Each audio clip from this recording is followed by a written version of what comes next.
Departamento de Comunicación e Información para el Desarrollo Rural, CIDER, presenta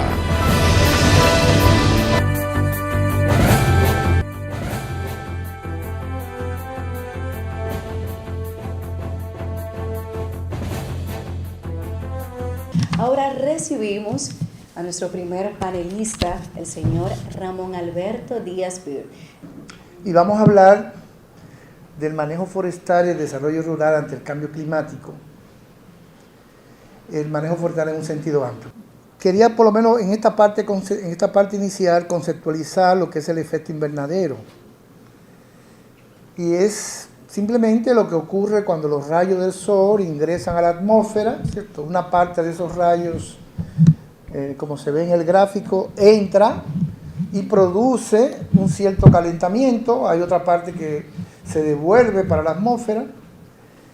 Y hay un conjunto de gases que provocan un mayor calentamiento, digamos, dentro de la Tierra. Si esos gases de efecto invernadero no estuvieran presentes, la temperatura de la Tierra posiblemente fuera de menos 15 grados centígrados.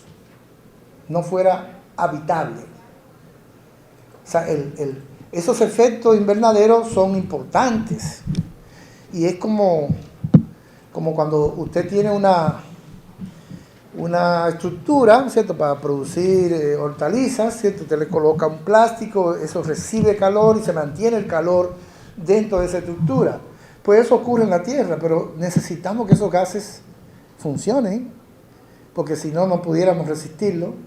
Lo único que a través, sobre todo en los últimos cientos y tantos años, a través del desarrollo humano, la industria, el uso de combustibles fósiles especialmente, la cantidad, la concentración de esos gases ha aumentado, de la temperatura ha aumentado, o sea, ha aumentado más de lo que debiera.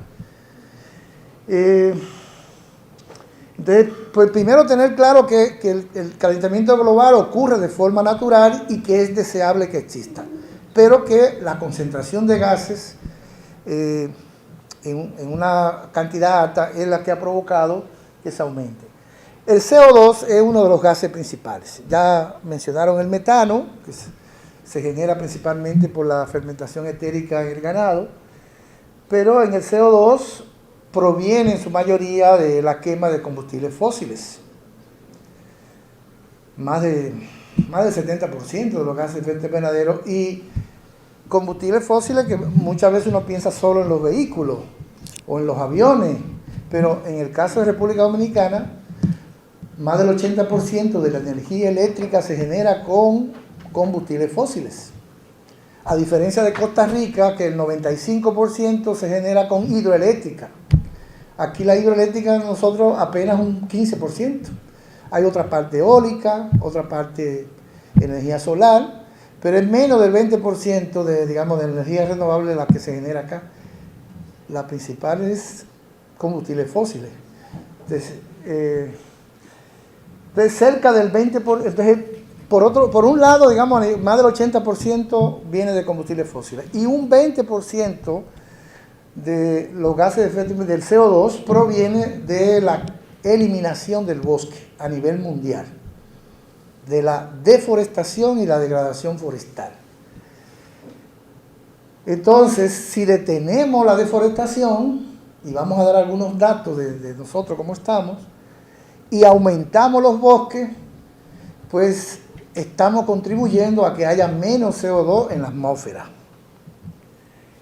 Los bosques a nivel global constituyen como un almacén de carbono mediante la fotosíntesis, y eso lo hacen todas las plantas, ¿cierto?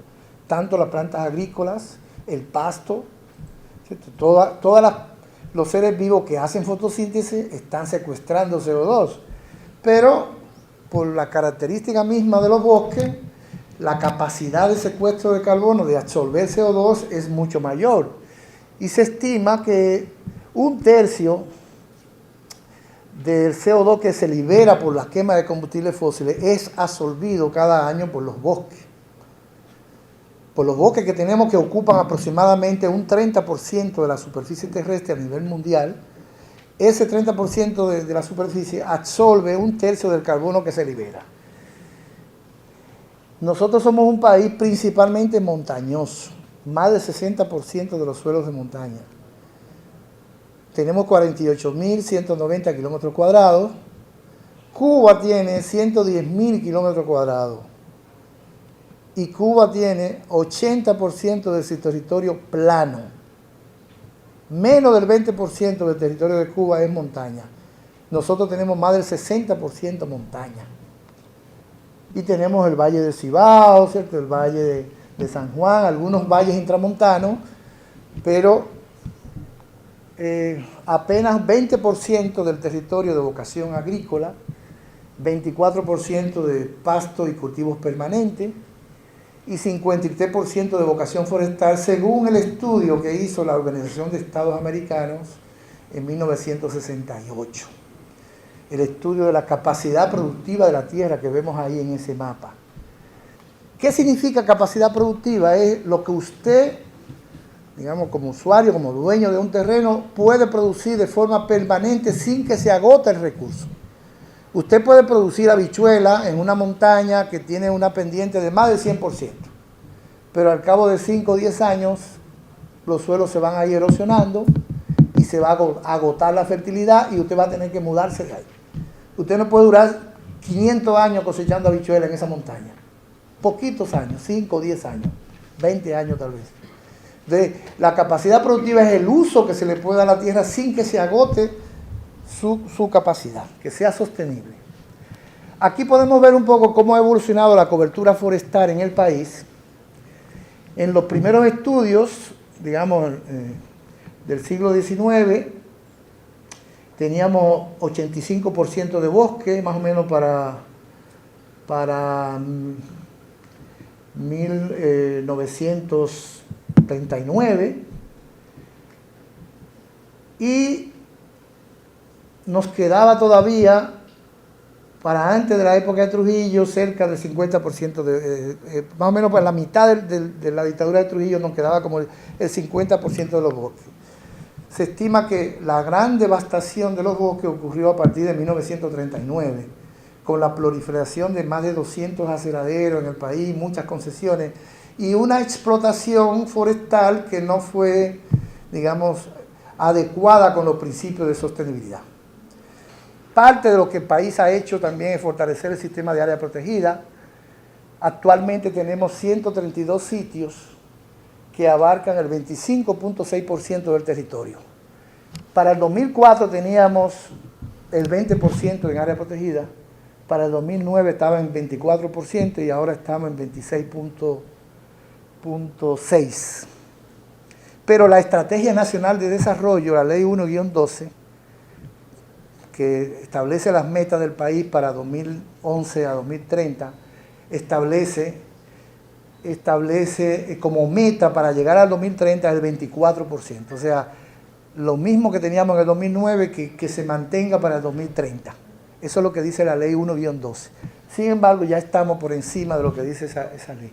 El tema del Programa Nacional de Reforestación, que es un programa que inició en el año 97 y se ha mantenido en todos los gobiernos que ha habido, digamos, en los últimos 28 años, pues se ha mantenido más o menos, en principio subió a 4.000, después 7.000, y en los últimos 10 años estamos por más de 10.000 hectáreas. Estas son una plataforma que tiene el ministerio que está libre, digamos, para libre acceso de los sitios donde se está haciendo la reforestación. En el caso de manejo de cuenca tenemos dos ejemplos emblemáticos, el tema de la cuenca Yaque del Sur en Sabanayegua, que inició en el 2002, y en la zona de la sierra, bajo la sombrilla principalmente del Plan Sierra, la zona de Yaque del Norte. Y si queremos hablar de manejo de cuenca y de conservar la cuenca, básicamente tenemos de procurar que la restauración se acompañe con actividades productivas, con medios de vida sostenibles para las comunidades. No podemos pensar solo en conservar el suelo, conservar el agua, conservar los bosques, si la gente no tiene su medio de vida asegurado.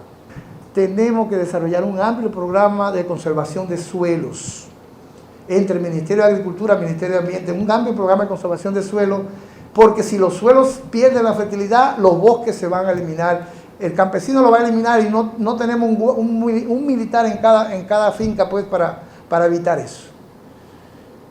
Un amplio programa de conservación de suelo, también otras medidas que lo propone la ley 5718 es el manejo forestal. No es posible conservar los bosques si la gente tiene hambre. Y esto yo lo vi de cerca y los invito al que tenga la oportunidad de ir a una comunidad que se llama Gajo de Monte, que está en el corazón de la Cordillera Central, más o menos como a una hora de Para las Casas. Gajo de Monte y Las Cañitas, están ahí cerquita, en el corazón de la Cordillera Central. Eso que le dije, que no es posible conservar los bosques si la gente tiene hambre, usted lo puede ver en esa comunidad. Mucha gente, de hecho, mujeres con 30 años que parecen de 40 y pico, en el rostro usted le ve la pobreza y la miseria.